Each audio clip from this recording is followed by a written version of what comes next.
There has been huge concern in the leisure vehicle industry over recent months. Job losses, administrations, stock piling up, remaining unsold.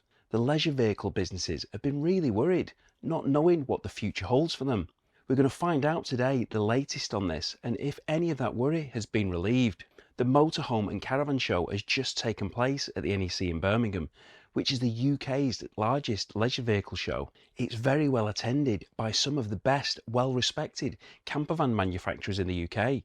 Companies like Bespoke Leisure, Autohouse, Hillside, Gerber, CJL Leisure, CMC Campers, EcoWagon, Vanworks, Bowdens, and more. These campervan manufacturers produce a wide range of campervans, most with a history of converted on the Volkswagen Transporter platform, but are now having to find alternatives.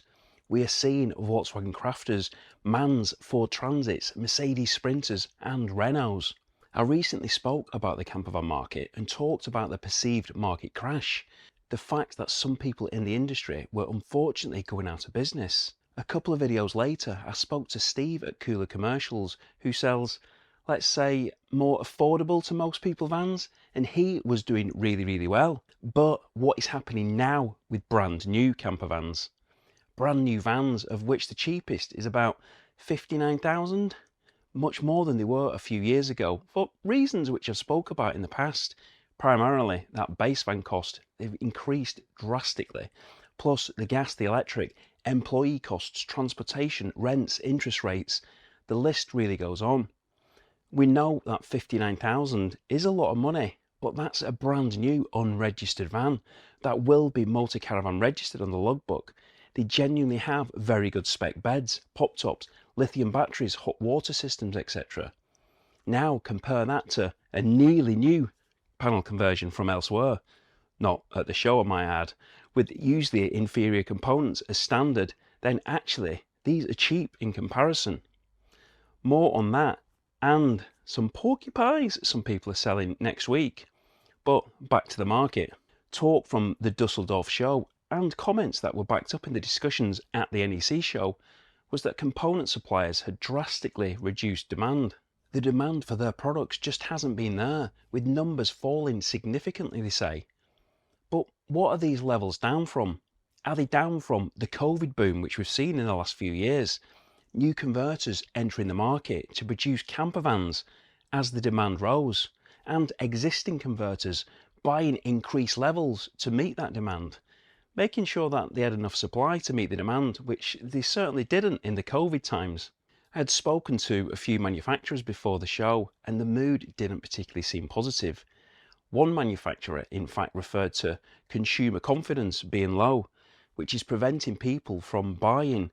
A campervan these days is a lot of money and a decision to buy one cannot be taken lightly, so it's understandable that buyers at present are being a little bit hesitant. The night before the show, however, I was in the hotel speaking to several different people from the industry, and one person really stood out, and I was really surprised how positive he was. This is a person from a manufacturer of a variety of leisure vehicles, large and small, and he was over the top positive, and I was a little bit taken back, to be quite honest with you. So much so that I actually thought it was a bit of kind of a nervous false positive, that he couldn't actually face the reality. But I'll come back to him later on. Was he right to have that much optimism? While sales at the show are arguably what manufacturers want, it isn't only about that.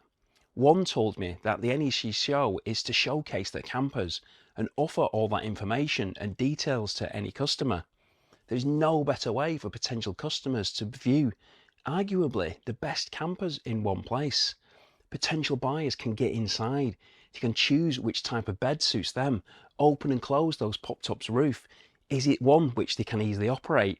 Is it comfortable for them to be in? Do they like the way it's all set out? See the different layouts and styles, and some perhaps they didn't even know existed. So yes, for a manufacturer, there is more than sales. They do need sales though. So how did that go?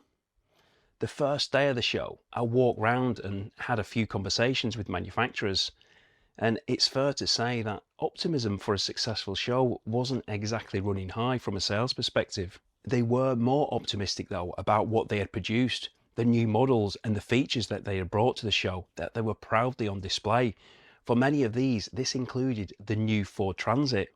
I showed a few of these last week. Did any of these actually sell?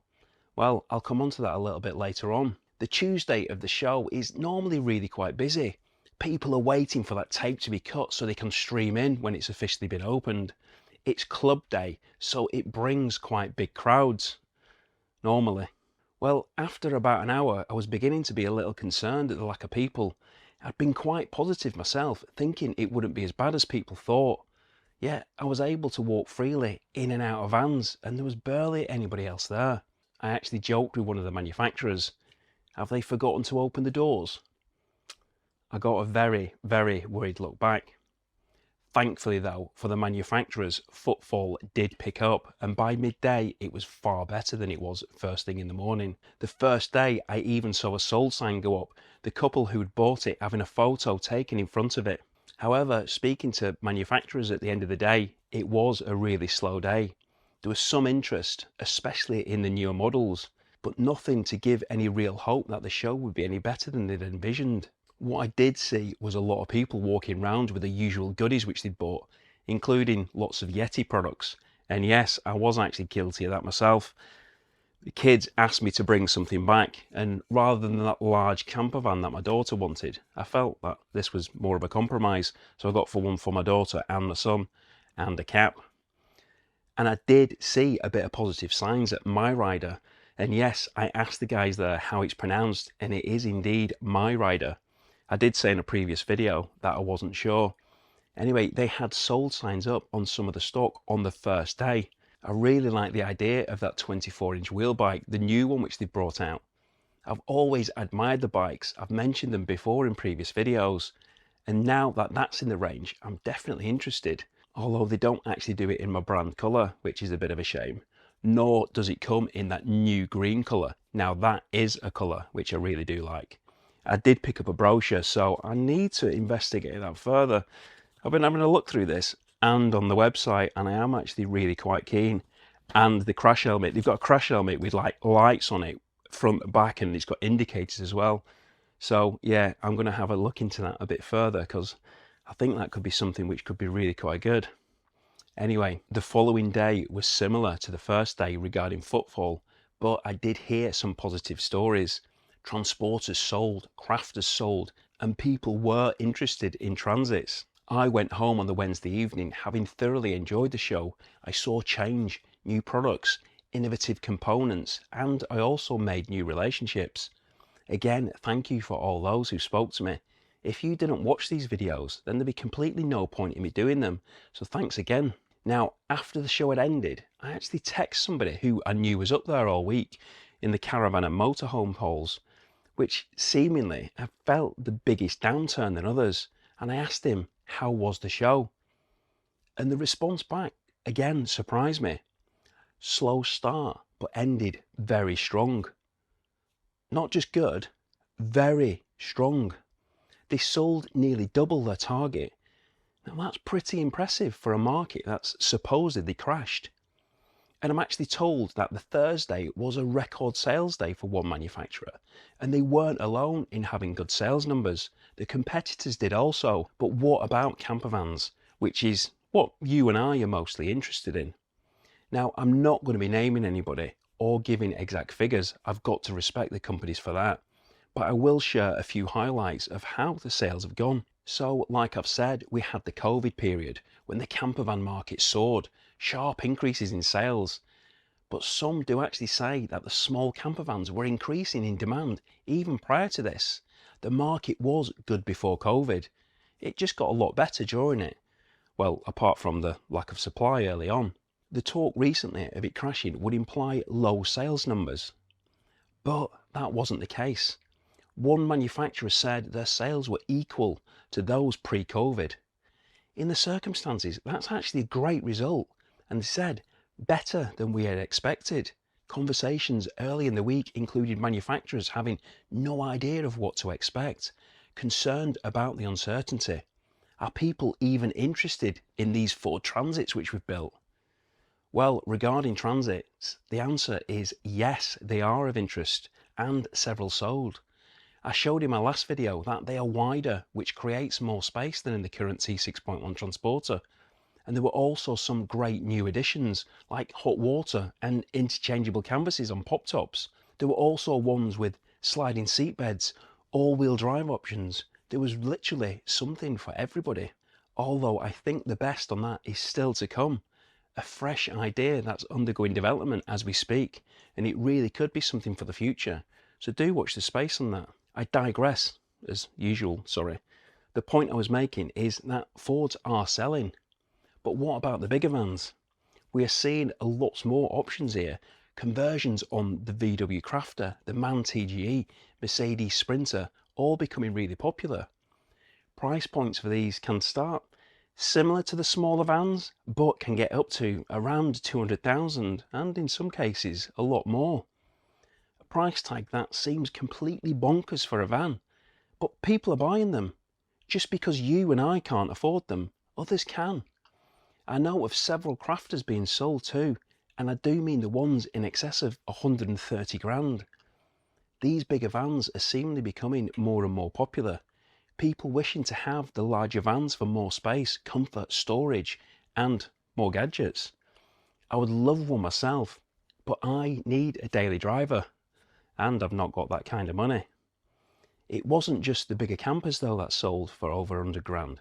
One company, which I can name, is EcoWagon, and they put on their Facebook page saying, sold our last 4Motion. That van was a very high spec. It had AB air suspension, Remo electric pop top, California bed, the list goes on and on. I showed similar in another video and discussed with the owner why the costs of these can be what they are. Anyway, that particular one sold for about 117 grand. And I called Kenny after the show, and it wasn't the only one which he sold. Although he did confirm that it was very, very unlikely that he's going to get any more 4Motions. But he is getting more transporters because people still want them. It wasn't just VW Transporter campervans that were sold. Campers from other manufacturers sold also. Not everybody wants a Volkswagen. There were also sales for Ford, as I mentioned, Mercedes and Renault. I've been told by some of these companies that there are quite a few leads to also follow up on. Now, they may not lead to anything, but the show appears to have been far more successful than anybody was actually expecting. One manufacturer sold far more than expected. They didn't see it coming. And another told me it was quieter than normal, but there were some serious buyers there. Amongst a lot of what would be buyers, if they knew what was going on with the economy.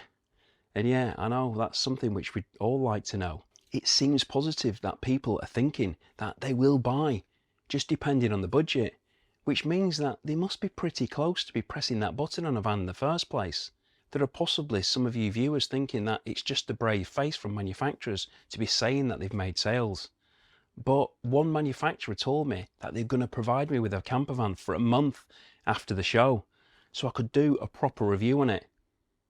But actually, as they sold them all, they couldn't do that. So that was disappointing for me, but actually brilliant news for them because they just didn't think they were going to sell them.